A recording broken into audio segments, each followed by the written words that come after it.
내가 그 일을 안 했다면 안 다쳤을 것 같아. 혹은 내가 그 일을 안 했다면 이 병에 걸리지 않았을 것 같아. 이런 생각이 드신다면 산재로 인정을 받을 수 있는 가능성이 있다는 뜻이니까요.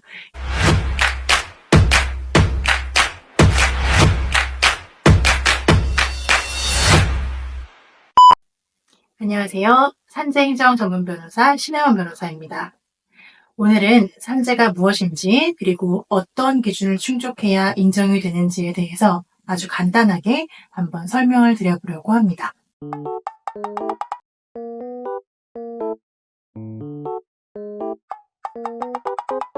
산재에 대해서 많이 들어는 보셨을 텐데, 이제 나와 관련이 있겠나 하고 넘기신 분들이 대부분이실 거예요.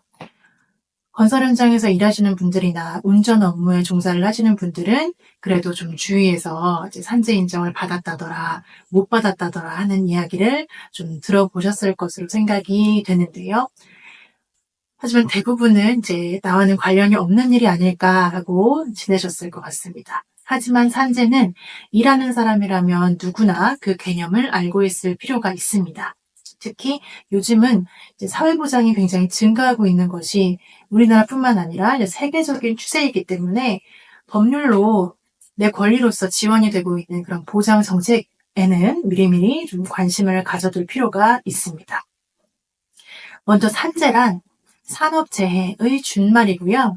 같은 뜻을 가진 말로 업무상 재해라고도 합니다.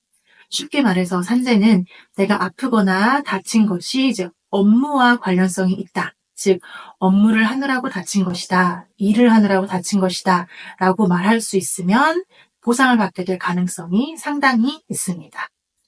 여기에서 가장 또 중요한 개념이 있는데요. 산재는 크게 사고성과 질병성으로 나뉩니다. 사고성은 떨어지거나 넘어지거나 부딪히거나 화상을 입거나 폭행을 당하거나 하는 것들이고요. 질병성은 뇌졸중, 뇌출혈, 심근경색, 근골격계, 팔다리 어깨 허리 질환, 피부병, 그 외에도 파킨슨병, 암 등이 있습니다. 사고성과 질병성 중 어느 것이 산재로 인정되기가 수월할까요? 맞습니다. 사고성입니다. 수월하다는 표현이 적절할지 모르겠습니다만 질병에 비해서는 상대적으로 사고성으로 다치신 경우에 업무상 재해로 인정되기가 빠르고 쉽습니다. 다시 말하면 질병의 경우에는 이제 업무상 재해로 인정받기가 조금 더 까다롭다는 뜻이 되기도 합니다. 이것은 업무와 병 사이에 인과관계라는 법률적인 개념이 중요한 산재 인정의 기준이 되기 때문에 그렇습니다. 여기에 대해서는 다음에 별도의 영상으로 설명을 드리려고 합니다. 자, 다시 돌아와서 산재, 나와 관련이 있겠어? 이렇게만 생각하지 마시고 일단 아프다, 다쳤다, 그러면 이제 자동적으로 생각해 보셔야 합니다. 내가 그 일을 안 했다면 안 다쳤을 것 같아. 혹은 내가 그 일을 안 했다면 이 병에 걸리지 않았을 것 같아. 이런 생각이 드신다면 산재로 인정을 받을 수 있는 가능성이 있다는 뜻이니까요. 전문가에게 상담을 한번 받아보시는 것을 추천드립니다. 그리고 산재에 대해서 조금 더 적극적으로 고려를 해보셔도 좋겠다. 이런 말씀을 드립니다.